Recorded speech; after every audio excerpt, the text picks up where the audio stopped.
बिस्मिल्लाहिर्रहमानिर्रहीम। हक टीवी की दुनिया में खुश आमदीद। अल्लाह आप सब नाज़रीन को अपनी खैरियत व आफियत में रखे, आमीन। आज हम आपको लेकर चलते हैं वो मुल्क जहाँ पर सूरज की किरणें एशिया में सबसे पहले चमकती हैं। एक ऐसा मुल्क जहाँ दुनिया का पहला और आखिरी एटम बम आजमाया गया। एक ऐसा मुल्क जो दुनिया के सबसे ज़्यादा ज़लज़ले और सुनामी बर्दाश्त करता है, लेकिन इसके बाशिंदे हिम्मत और हौसले की वो मिसाल हैं कि वो हर दफ़ा दुनिया को हैरान कर देते हैं। आइए चलते हैं लैंड ऑफ राइजिंग सन यानी जापान।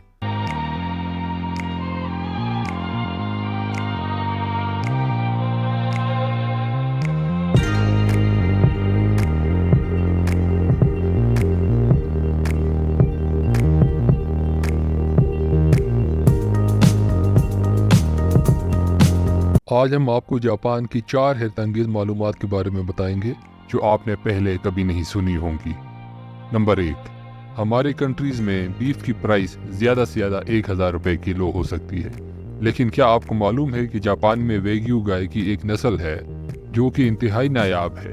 इस नस्ल को पालने के लिए बहुत ही ख़ास किस्म का चारा दिया जाता है और साथ साथ इसकी दिन में मालिश भी की जाती है ताकि इससे दुनिया का बेहतरीन गोश्त हासिल किया जा सके।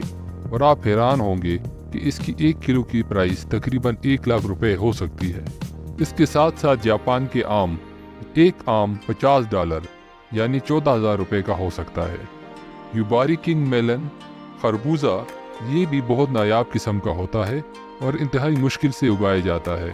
अभी तक सबसे महंगे खरबूजे की कीमत $25,000 तकरीबन 7 लाख रुपए कीमत बनती है। डेंसू के नायाब वाटरमेलन की कम से कम प्राइस $250 या तकरीबन 70,000 रुपये है। अब आप ये सोच रहे होंगे कि जापानी इतने महंगे फ्रूट्स क्यों लेते हैं। वो इसलिए कि इनकी तरफ एक कल्चर है जिसमें ये एक दूसरे को महंगे से महंगा गिफ्ट देते हैं, और इसमें फ्रूट्स भी एक ऐसी लग्जरी आइटम है जिसका गिफ्ट बहुत पसंद किया जाता है। हर फ्रूट महंगा नहीं होता, बल्कि एक प्रॉपर इंस्पेक्शन के मेथड से जो पास हो जाए उसकी कीमत बहुत ज़्यादा होती है। बाकी फ्रूट जो है वो नॉर्मल की प्राइस पे बाज़ारों में बिक जाते हैं। क्या आप इतने महंगे फ्रूट खाना पसंद करेंगे?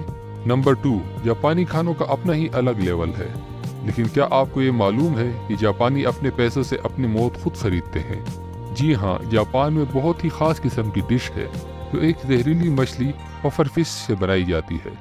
इस फिश की डिश के लिए ख़ास किस्म के सर्टिफाइड कुक होते हैं।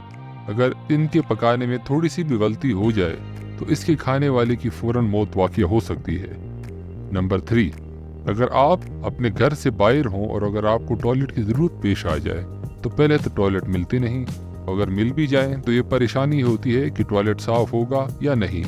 लेकिन जापान में आपको इसकी बिल्कुल फ़िक्र नहीं करनी चाहिए, क्योंकि जैपनीज़ अपने हाइजीन के बारे में बहुत ही सेल्फ कॉन्शियस हैं। आपको एक तो टॉयलेट साफ़ मिलेगा और साथ में टॉयलेट के अंदर सीट गर्म करने से लेकर पानी की छिड़काव के ऑप्शंस तक होते हैं। अब तो जापान ने ट्रांसपेरेंट टॉयलेट भी बना लिए हैं जो दिखने में बिल्कुल आम शीशे की तरह लगते हैं, लेकिन जैसे ही आप लॉक का बटन दबाते हैं तो इसका ट्रांसपेरेंट शीशा ब्लर हो जाता है ना हैरत अंगेज। नंबर 4, सफाई निफ्स ईमान है, लेकिन हम खुद सफाई करने में हिचकिचाहट महसूस करते हैं। हत्ता कि हम में से अक्सर अपने घर की सफाई के लिए भी नौकर रखते हैं। जापान में स्कूलों की सफाई के लिए कोई नौकर नहीं रखे जाते, बल्कि दिन के आखिरी पीरियड में सब बच्चों को जिम्मेदारी दी जाती है कि किस क्लास ने कौन सा काम करना होगा। यानी किसी क्लास की जिम्मेदारी बरामदा साफ करने की होती है और किसी को बाथरूम साफ करने की जिम्मेदारी दी जाती है। कौमें इसी तरह तरक्की करती हैं। आपका क्या ख्याल है? अगर आपको ये वीडियो अच्छी लगी हो तो आपसे गुजारिश है कि इसको लाइक एंड सब्सक्राइब ज़रूर करें। शुक्रिया।